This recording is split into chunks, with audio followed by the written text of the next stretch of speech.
ministry we do today. And this is our mission. As Lutheran Women in Mission, we joyfully proclaim Christ, support missions, and equip women to honor God by serving others. And at our LWML convention in Omaha in June, it was the last week of June, we hosted the national convention, and we had people come from worldwide. And we set a goal of 2,622,270, which was approved, and then they elected 33 grants that will be, that funding will go toward. And of course, they're funded by these mites that we gather. We have these mite boxes, and it came from the story of the woman and her mite. And people put coins in here, they put bills in here, checks. But all these little boxes from all around the world fund that much for mission work. It's pretty exciting.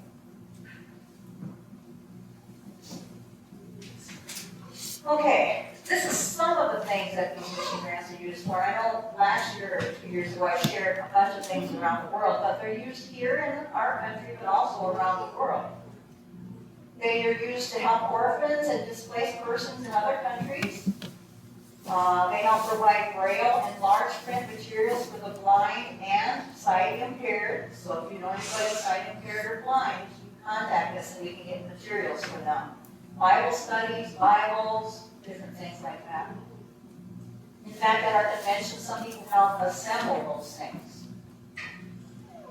We introduced Muslims to the Savior with one of those grants. We reach people in Haiti, Asia, West Africa, the Dominican Republic, and many, many more. And we also use some of those for funding for STEM students to be pastors. I think we are funding, the Nebraska district is funding 13 teachers and 2 pastors, I think. Also DCEs, which means the Director of Christian Education. And deaconesses. We've helped support missionaries, prison ministry, and lots of other things.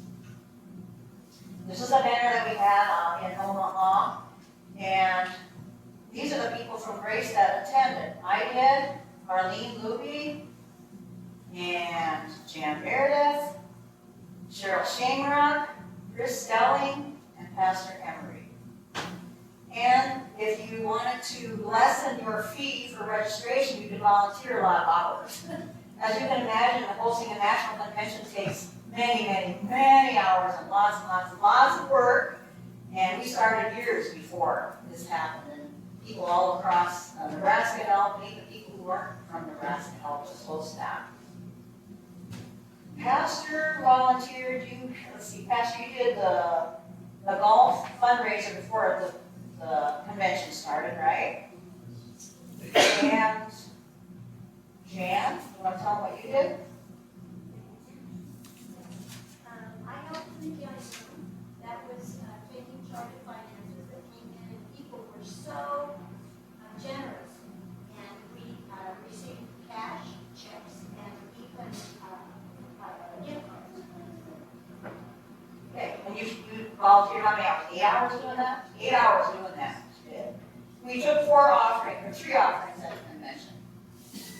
I'll look at my notes here in a minute. 3 or 4. And the first day, on a Thursday before convention, I worked at the workers' table where all the volunteers had to sign in, and then we helped them to know where they needed to go to do whatever they volunteered for. And the next day, I volunteered at the wheelchair registration booth. You might not realize it, but people in wheelchairs and with walkers and scooters came to this convention. It was amazing. Their spirit just really lifted my heart. And then the last night, I worked at the LWML booth, and we had to wear these little things,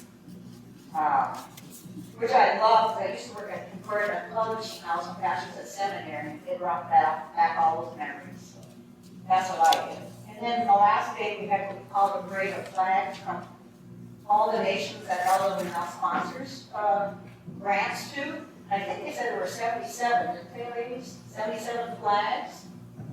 And then I got to carry the placard for the Madagascar one. Okay, so we have people from all nations come. Missionaries came to talk, people who, were interested in missions and stuff, people that we sponsored mission grants for them. As you can see, there are young babies, in the bottom right corner, young moms and dads. The one on the bottom left is a wheelchair person. So just people of all ages and abilities, and they all just have a heart for the Lord. So they joined us in worship, music. We had some really neat song leaders. I think I wrote down his name here. There's a really good song leader and choir director named Mark Senecal, and then you have an assistant named Hannah, and they led us in singing, and it's so neat to hear 4,000 people praising the Lord with all those mixed voices. We had Bible studies different days, we had breakfast Bible studies, we had, during lunch even, they had different missionaries and stuff come and talk, and you could go to that certain session to learn more about the missions. We had service events, I wrote those down here. We had what we call Gifts from the Heart, which is a gathering for 3 different organizations. One of them are Camp Luther in Skyler, Nebraska. Another one was Lutheran Family Services of Nebraska, and the third one was the University of Nebraska-Lincoln Campus Ministry. And what we did then is people around the world could go online, and these 3 organizations had wish lists of things that they need and want. And then you could order it online, and they would send it directly to each of those 3 organizations. That was a neat way for us to serve those 3. Then we also had servant events before the convention. I didn't put that on there, but the servant events included some of these things. We had a blood drive, so we got lots of blood for people. Assembled the meal packs for mercy meals, some type quilts for orphan range train. Others created and designed onesies for babies for orphan range train. Some made witness bracelets that most ministries take overseas when they go on their mission trips. We assembled first responder toolkits for first responders in Nebraska. We colored and wrote out cards for Phil's Friends, and that is a ministry to people with cancer. So you can put a person's name down and they'll send them things throughout the year, cards and little things. Creating thank you cards and encouragement for our military members, and that was went to Offutt in Omaha. And assembled Braille books and calendars for Lutheran Braille workers. And then there was one for Common Threads Ministry where they made feminine piping products. And then people signed up, I think it was $10 to do each of these things. So that's another way that they raise money for missions. They're just incredible in how they can raise money for God's mission work. And then we had 4 convention offerings. One was for the mites that goes to these mission projects. The other one was Camp Lynn Haven and Mountainside Lutheran Church in North Carolina. And they had a devastation from a hurricane, so money went to, I think it was over $2 million was the damage, so money went toward that to help them recover. And then the Grace Point Relational Help groups are in Omaha, Lincoln, and Columbus, got the 3rd offering. And then LERT, which means Lutheran Early Response Teams in Oklahoma, got the 4th one. So those are some other ways that we did it. Pastor helped serve communion at the closing worship service. And he also volunteered in the prayer chapel 2 days. So people could come there and he could pray with them and listen to their need. And this is when I was carrying the placard for the Madagascar flag, which I was thrilled with because when we were in seminary, we had a friend from Madagascar who was becoming a pastor. And then when we were in Oslo, the pastor had to come and talk about the mission work and stuff in Madagascar. And so it was kind of personal for me to get to do that for that flag.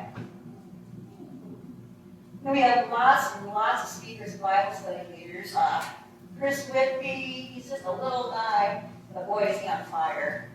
Corey Burma and his wife Deb are from Columbus, Nebraska. They led Bible studies and he led a message for us. John Ranke, I think he's a minister to the deaf. Herman Lavallee is a Cuban, I think, guy that spoke. Robert Regner was, what was he? I forgot what his topic was, but I remember he was animated. He was a speaker. Donna Snow's a Bible study writer, prolific Bible study writer from Texas. Gary Feast, us from Mission Central in Iowa. Charlotte Fritz is another lady Bible study leader and speaker. And there are lots more.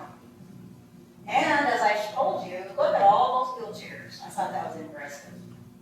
They care enough to even come in their wheelchairs. And before the convention started, we had what we call a mission walk across the Bob Perry Bridge. And you paid to be a part of that, and you could buy those t-shirts, and all that money went to missions as well. But we started in Omaha, on the Nebraska side, and it was like 97 degrees, poorly humid, and windy. And look how many people went across that bridge. Got to Iowa, and they walked back. And this is all of them going across. It's pretty neat. And then, how can you help? Well, by proclaiming Christ, like we do, supporting missions through the mites, and if we have projects, you're always welcome to join us in those activities and financially. One of our goals is to equip women, and we have a little magazine called Lutheran Women's Quarterly that has Bible studies in it. So each month when we meet, we can do a Bible study together. And by serving others, and there are millions of ways to serve others. So we encourage you to realize God gave every one of us a gift, or gifts, and He does expect us to use them in service to other people. And then there's a way that if we have our meetings and you can't come because you're in assisted living, or somebody's homebound, or kids at college, we have what we call a mailbox member program where you can still be a part of us, you can still get that magazine, you can still do your Bible studies where you are. So if anybody's interested in that, anybody can hear me too on the radio, there's a mailbox member option too, if you can't join us. And as you can see, there's Jan. At the closing, we all who volunteered wore green shirts, and they were just a sea of green. And they had us all come up there at the end and thank us for all of our volunteer work. Okay. Any questions? Okay, and then hopefully you found in your boxes a little thing like this. This is again from LWML. It's a little devotional.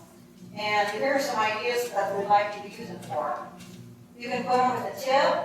When you return library books, tuck it in there, in a bill or greeting card, gift to coworkers on hospital trays, as table favors at rallies or luncheons, even in bags of food,